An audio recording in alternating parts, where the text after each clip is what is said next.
O que o chute em uma bola de futebol tem a ver com um avião que voa sem asas? Fala pessoal do Aero, tudo bem? Você deve ter notado que hoje eu estou usando uma nova camiseta. Essa camiseta a gente lançou ontem na live comemorativa de 1 milhão de inscritos aqui do canal. Ela foi feita em parceria com a Hangar 33 e você pode adquirir essa camiseta já lá na lojinha do Aero. Tô deixando o link aqui na descrição. Essa daqui é a hélice do Super Petrel, o avião anfíbio que a gente voa aqui no canal. Então, para você fazer parte aí dessa comemoração de 1 milhão de inscritos, já vai lá e adquire a sua camiseta comemorativa.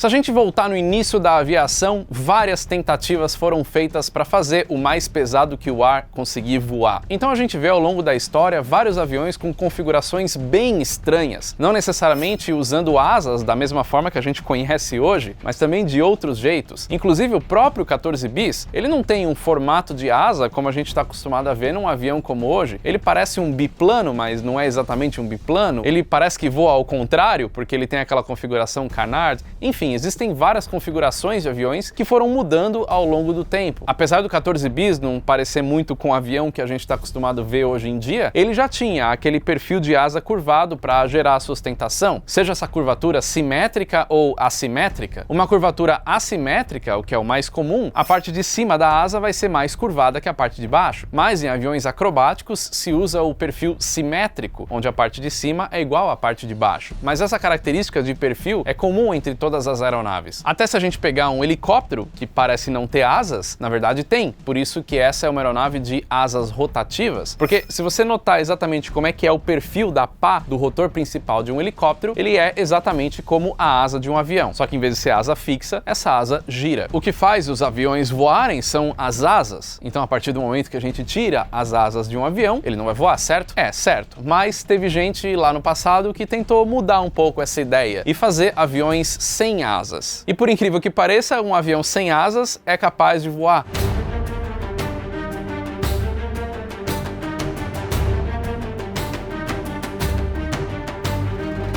Agora, o que um avião sem asas tem a ver com o arremesso de uma bola de beisebol, ou a rebatida numa bola de tênis, ou um chute numa bola de futebol? Uma coisa chamada efeito Magnus. O efeito Magnus tem esse nome porque ele foi descrito por um físico alemão, o Gustav Magnus, lá em 1852. Mas esse efeito já tinha sido observado bem antes, pelo Isaac Newton, quando ele estava vendo uma partida de tênis e via que a bola fazia curva. Se a gente vê situações em jogos onde o jogador chutou a bola e a bola fez uma curva desviando da barreira e acertando o gol, isso aconteceu por conta do efeito Magnus. Mas como exatamente esse efeito funciona?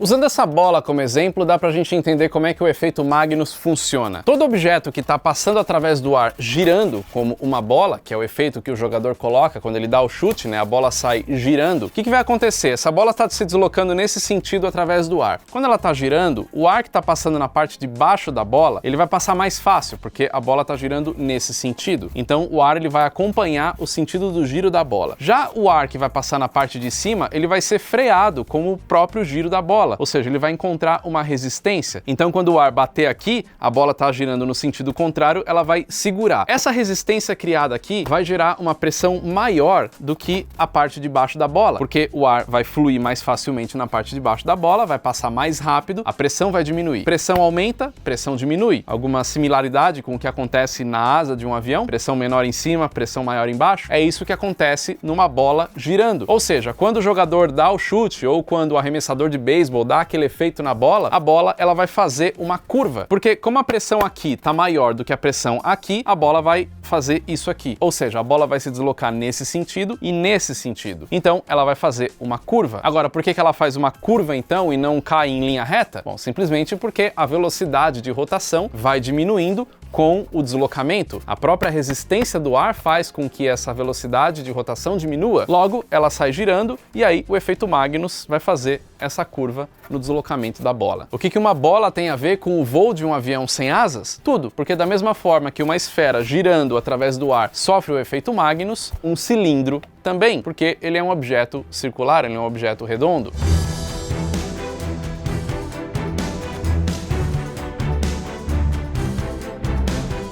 fácil demonstrar como o efeito Magnus acontece numa superfície como essa aqui. É só a gente pegar uma caixa de papelão, um cilindro feito de papel, um material bem leve, e deixar ele escorregar. Ele faz isso, ele cai reto. Se a gente fizer isso com uma esfera, que é um material mais pesado do que esse cilindro de papel, a gente não vai conseguir notar muito o efeito Magnus, apesar dele também acontecer aqui. Vamos ver. Nesse exemplo, a bola passou direto, ela simplesmente continuou o sentido aqui da rampa, né? O efeito Magnus aconteceu, mas é menor porque a bola é mais pesada do que esse cilindro de papel. Ele não continua a trajetória. E isso acontece exatamente por conta do efeito Magnus atuando no cilindro. Ou seja, o cilindro ele está girando nesse sentido. Então, quando ele sai da rampa, o ar vai passar mais facilmente na parte de baixo do cilindro, porque ele está girando nesse sentido. Então, o ar vai acompanhar o sentido da rotação do cilindro. Já o ar, nessa parte aqui, vai encontrar a resistência do sentido contrário da rotação do cilindro. O que vai acontecer? Pressão menor aqui, pressão maior aqui. Então, o cilindro vai ser empurrado para cá. Por isso que ele faz esse movimento. O que a gente está vendo nesse cilindro é uma forma de gerar sustentação através da diferença de pressão na parte de baixo e na parte de cima, da mesma forma que acontece na asa de um avião que a gente conhece hoje. Então, por que não aproveitar o efeito Magnus e colocar isso em prática num avião?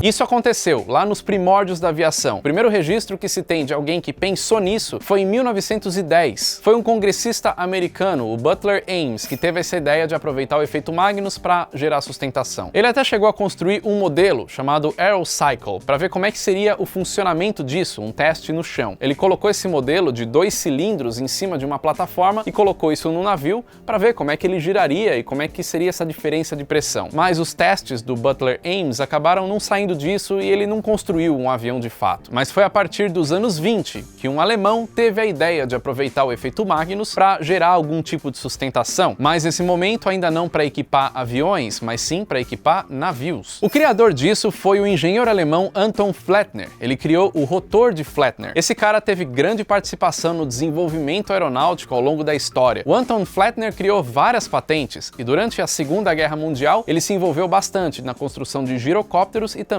helicópteros. Mas antes de chegar nisso, ele já tinha se envolvido com a aviação lá nos anos 20. Voltando para o rotor de Flettner, a ideia era utilizar cilindros altos de mais ou menos 10, 15 metros de altura em cima de embarcações, substituindo as velas. Ou seja, a embarcação está deslocando para frente, o vento está vindo na lateral, tem os cilindros em cima da embarcação. O vento da lateral bate nesses cilindros e faz eles girarem. E aí, por conta desse giro, acontece exatamente o que eu mostrei aqui no cilindro descendo a rampa. Um lado do cilindro vai gerar menos pressão e o outro vai gerar mais pressão. O lado que está gerando mais pressão vai fazer esse cilindro ir para frente. Isso colocado numa embarcação vai ser um sistema de propulsão da embarcação substituindo as velas. O Flettner fez de fato isso funcionar lá em 1924, colocando esse sistema em um barco chamado Baden-Baden. E em 1926, o Baden-Baden cruzou o Oceano Atlântico com esse tipo de propulsão. E com o rotor de Flettner, o Baden-Baden conseguia ser mais eficiente do que outros barcos a vela. Mas foi a partir de 1926 que o Anton Flettner acabou se concentrando na aviação. Então ele pensou, por que não pegar aquilo que eu fiz para o navio, o rotor de Flettner, e colocar no lugar de asas de aviões para gerar sustentação. Ele acabou até fazendo um desenho de um avião com essas características. Mas por parte do Anton Flettner, nada saiu do papel. Isso só viria a ser construído de fato alguns anos depois, já nos anos 30. O primeiro avião a voar com essa configuração, utilizando o rotor de Flettner, foi o Plymouth AA-2004. Esse avião foi feito em 1930 lá nos Estados Unidos e ele foi reportado como um avião misterioso, porque ele foi feito por 3 engenheiros anônimos. E por conta dessa vontade desses engenheiros de deixar o negócio bem low profile, ninguém saber exatamente o que eles estavam fazendo, muitos dos registros desse avião e da história sobre ele foram perdidos.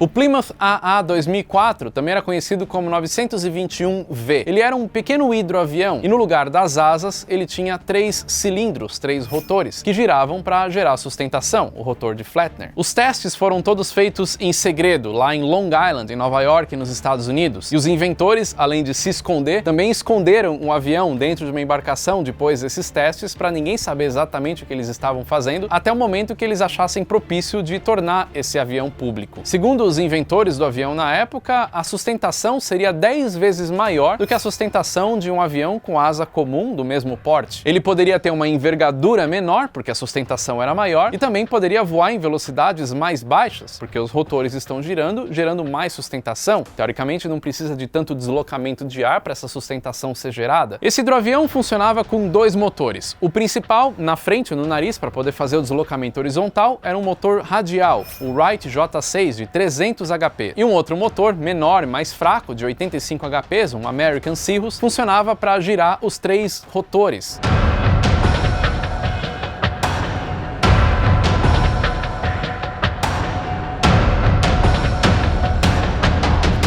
Mas apesar dos rotores gerarem mais sustentação, eles também geravam muito arrasto, porque convenhamos que um cilindro se deslocando pelo ar não tem aerodinâmica de uma asa. Uma asa gera menos sustentação, mas ela é muito mais aerodinâmica, então ela tem muito mais vantagens nesse sentido do que um cilindro. Ou seja, o rotor de Flettner para um avião acabava sendo algo ineficiente. E não só isso, a possibilidade desses rotores pararem de girar durante o voo faria com que esse avião perdesse imediatamente a sustentação e caísse. Então não teria nem a possibilidade de fazer um voo planado, ou o voo planado seria muito menor do que o planeio de uma asa de avião. Além disso, o giro dos rotores gerava um efeito giroscópico, o que dificultaria o movimento de rolagem do avião. Como não se sabe muita coisa do que esses 3 inventores fizeram e quantos testes foram feitos, algumas fontes até dizem que vários testes foram feitos. Outras dizem que eles fizeram o primeiro voo e caíram logo depois. Mas a verdade é que esse projeto, utilizando o rotor de Flettner, não deu tão certo em aviões assim, e talvez esse seja o motivo pelo qual o próprio Anton Flettner acabou não construindo um avião com essas características. Mas além desse avião, outros conceitos surgiram, mas acabaram não indo para frente.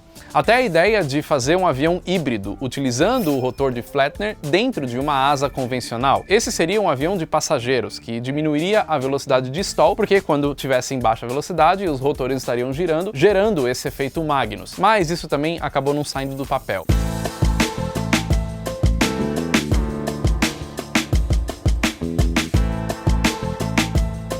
Teve um outro engenheiro alemão, o Ernest Zuzem, que fez alguns conceitos também de avião utilizando o rotor de Flettner, mas tudo ficou em projeto, nada saiu do papel. Basicamente, o único que voou de fato foi esse lá, o Plymouth AA 2004. Só que não acha que os inventores desistiram dessa ideia. Até hoje, ainda tem gente tentando colocar rotor de Flettner para fazer um avião voar. Bom, se a gente falar de aeronaves tripuladas, isso fica muito difícil, mas se a gente passar para os aeromodelos, aí sim, existem aeromodelos que voam, e voam muito bem com o rotor de Flettner.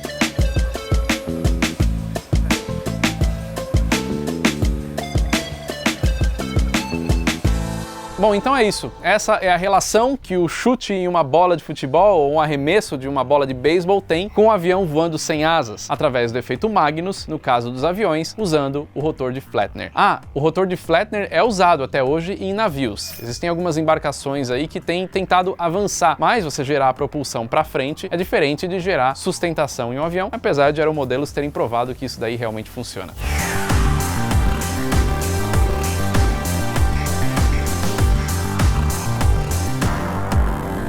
Espero que você tenha gostado desse vídeo. Se você souber mais alguma coisa dessa história de rotor de Flettner, joga aí nos comentários, beleza? Não deixa de ir lá na lojinha do Aero, adquirir a sua camiseta comemorativa de 1 milhão de inscritos. Se você ainda não curtiu esse vídeo, já peço para você curtir. Se inscreve no canal, aciona o sininho para receber as notificações e até o próximo vídeo. Valeu!